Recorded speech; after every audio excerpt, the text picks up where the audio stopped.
প্রতি বছর ভারতীয় রেলওয়েকে 1200 কোটি টাকা খরচ করতে হয় ট্রেন এবং প্ল্যাটফর্মের গা থেকে গুটকা পান মশলার দাগ তোলার জন্য।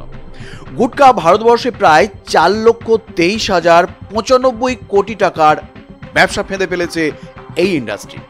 হ্যাঁ বন্ধুরা, ঠিকই শুনেছেন, আগামী 8 বছরের মধ্যে বার্ষিক 6 লক্ষ কোটি টাকায় পৌঁছে যাবে গুটকার ব্যবসা। আর পৌঁছাবেই বা না কেন বলুন তো? শাহরুখ খান থেকে অজয় দেবগন, অমিতাভ বচ্চন থেকে অক্ষয় কুমার, আবার কখনো ক্রিস গেল থেকে কপিল দেব, জীবনের কোনো না কোনো সময়ে এরা গুটকার প্রমোশন করেছেন অথবা করে চলেছেন। এরা এই গুটকা এবং পান মশলাকে গ্ল্যামারের আলোয় টেনে এনেছেন। তবে জানলে চমকে যাবেন, গুটকা এবং পান মশলা ইন্ডাস্ট্রির পথ চলা শুরু কলকাতায় ব্যবসা করতে আসা এক যুবকের হাত ধরে। প্রতি বছর যে গুটকা এবং পান মশলার জন্য 2 লক্ষর বেশি মানুষ মারা যান, বা এতে হওয়া মুখের ক্যান্সারের মধ্যে 90% গুটকা এবং পান মশলার জন্য হয়ে থাকে। বন্ধুরা, আজ কথা বলবো সেই তামাক চিবানোর মরণ নেশাকে নিয়ে। 1948 কলকাতার রাস্তায় ঘুরে ঘুরে চুলের তেল আর সিগারেট বিক্রি করছেন মানসুখ ভাই কোঠারি। কলকাতা থেকে সস্তা দামে চুলের তেল কিনে নিয়ে গিয়ে তিনি বিক্রি করতেন কানপুরেও। এই মানসুখ ভাইয়ের হাত ধরেই তৈরি হয় ভারতের প্রথম পান মশলা কোম্পানি পানপারাগ। পান মশলা মূলত পানের বিকল্প হিসেবে শুরু হওয়া একটি ইন্ডাস্ট্রি উল্কার গতিবেগে ছুটতে লাগলো ইন্ডিয়ার বুকে। শ্রমিক, রিক্সা চালক, ঠেলাগাড়ির চালক থেকে শুরু করে বড়লোক, বাবু, বিবি সকলে মিলে চিবোতে শুরু করলো এই পানপারাগ। 1985 সালে মার্কেটে এলো পানপারাগের ছোট্ট পাউচ। এখানে জানিয়ে রাখা ভালো, পানপারাগে কিন্তু কোনোদিনই তামাক বা তাম্বাকু মেশানো হতো না। তবে সেই কাজ শুরু করলো বাদবাকি কোম্পানিরা। 1990 সালের মধ্যে ভারতবর্ষ জুড়ে ছেয়ে গেল ছোট ছোট পান মশলা কোম্পানি, যারা সস্তায় বাজিমাত করার জন্য পান মশলার মধ্যে জর্দা এবং তামাক মেশানো শুরু করলো। এতে লোকেরা ক্রমশ নেশাগ্রস্তের মতো পান মশলা নিয়ে চিবোতে শুরু করলো শুকনো তামাক। এখানে আপনাদের জানিয়ে রাখি, একটা সিগারেট খেলে আপনার যতটা না ক্ষতি হয়, একটা গুটকার প্যাকেট চিবোলে তার চেয়ে কয়েক গুণ বেশি ক্ষতি হয়। দুটোই মরণ নেশা হওয়া সত্ত্বেও গুটকা, খৈনি কিংবা জর্দার মাধ্যমে ক্যান্সার হওয়ার সম্ভাবনা সবচেয়ে বেশি।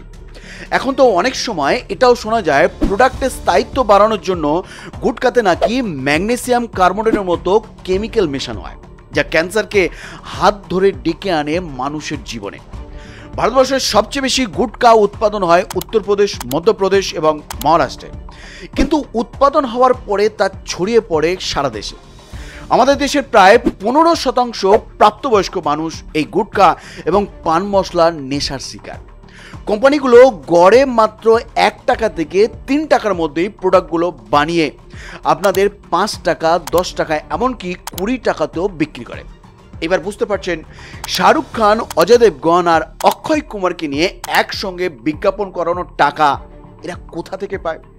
এইবার আপনার মনে প্রশ্ন উঠতেই পারে, যখন গুটকা এবং পান মশলা এতটাই ক্ষতিকারক, তাহলে এই সমস্ত প্রোডাক্টের উপর সরকার ব্যান কেন লাগায় না? তাহলে প্রথমে একটা হিসেব বুঝুন। শিল্পপতিরা মিলে বছরে 4 লক্ষ কোটি টাকার ব্যবসা করছে। তারা সবাই মিলে কত হাজার কোটি টাকার ট্যাক্স দিচ্ছে?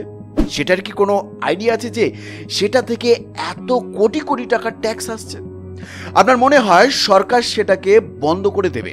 আজ থেকে 21 বছর আগে cigarettes and other tobacco products act অথবা কটপা নামে একটা আইন পাশ করা হয় মন্ত্রিসভায়, যেখানে গুটকা, সিগারেট, পান মশলা জাতীয় প্রোডাক্টের উপর নিষেধাজ্ঞা জারি করা হয়। কিন্তু সেই আইনের সীমাবদ্ধতা এবং নানান লুপহোল খুঁজে বের করে ব্যবসা করে চলেছে এই সমস্ত কোম্পানি। আর এদিকে করাপশন, সদিচ্ছার অভাব আর সঠিক পরিকল্পনার ব্যর্থতায় হাত গুটিয়ে বসে আছে প্রশাসন। আচ্ছা, প্রশাসন তো না হয় দুর্নীতিগ্রস্ত, কিন্তু আমাদের আইডল, আমাদের সেলিব্রিটি সুপারস্টাররা কেন রাজি হন গুটকার বিজ্ঞাপন করতে? এই সব চিবিয়ে কয়েক লক্ষ মানুষ মারা যান, কয়েক লক্ষ মানুষ ক্যান্সারে আক্রান্ত হন।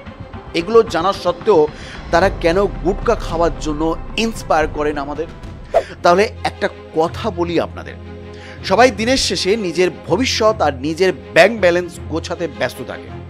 এই সমস্ত সেলিব্রিটিরা টিভির পর্দায় যে সাবান কিংবা ডিওড্রেন্ট গায়ে মাখেন অথবা যে সফট ড্রিঙ্কস দেখিয়ে আপনাদের সেটা পান করার জন্য উদ্বুদ্ধ করেন, ওরা নিজেরা বাস্তব জীবনে সেগুলোতে ছুঁয়েও দেখেন না, কিন্তু আপনারা সেই বিজ্ঞাপন দেখে ছুটে যান দোকানে আর কিনে নেন সেই প্রোডাক্টগুলো। ঠিক তেমনভাবেই সেলিব্রিটিদের গুটকা পান মশলা চিবোতে দেখে আপনাদেরও সেগুলো খাবার ইচ্ছা জাগে। আপনারা সেগুলো চিবিয়ে হাসপাতালের বেডে শুয়ে থাকেন, আর সেলিব্রিটিরা বিজ্ঞাপনের টাকা নিয়ে শুয়ে থাকেন কোনো লাক্সারি হোটেলের বিছানায়। আপনারা মরলেন না বাঁচলেন তাতে কিচ্ছু এসে যায় না ওদের। আসলে নানান বড় বড় মাথা জুড়িয়ে রয়েছে এই গুটকা এবং পান মশলার ইন্ডাস্ট্রির সঙ্গে।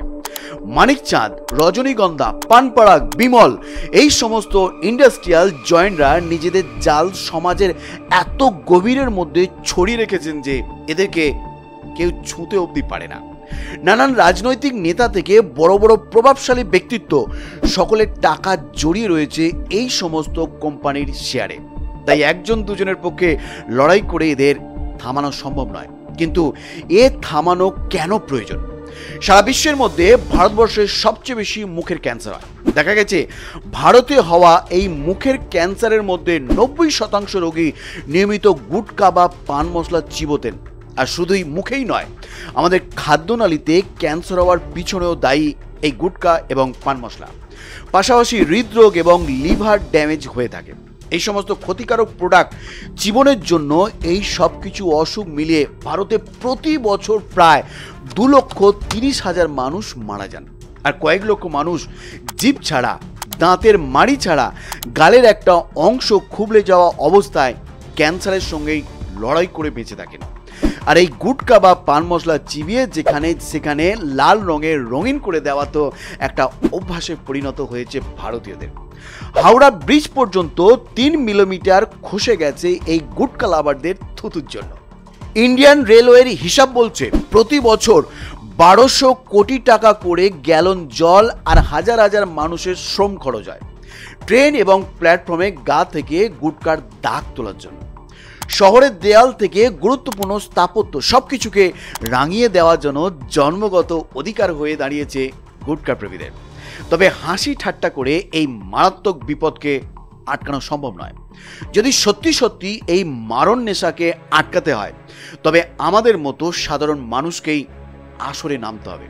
বন্ধুরা, আজকের এই ভিডিওটি যাদের কাছে পৌঁছাবে তাদের চেনা জানা কেউ যদি গুটকা পান মশলার নেশায় আসক্ত হয়ে থাকে তবে দায়িত্ব নিন সেই মানুষটাকে এই নেশা থেকে বের করে আনার।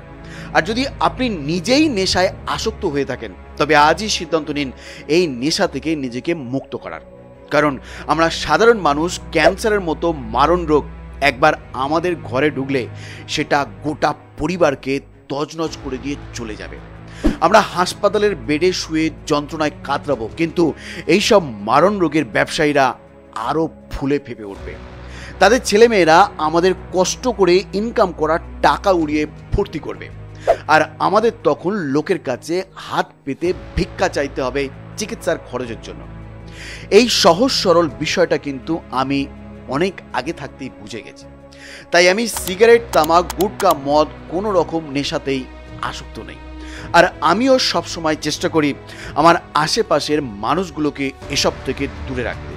তাই দায়িত্ব নিন নিজেকে আটকানো, অন্যকে বোঝানো, আর ভারতবর্ষ থেকে সম্পূর্ণরূপে বিদায় করে দিন গুটকা পান মশলার এই মারণ ব্যবসাকে। সকলে ভালো থাকবেন, সুস্থ থাকবেন, অবশ্যই কোনো রকম নেশা থেকে সবসময় দূরে থাকবেন। শেষ পর্যন্ত আমাদের সঙ্গে থাকার জন্য অসংখ্য ধন্যবাদ।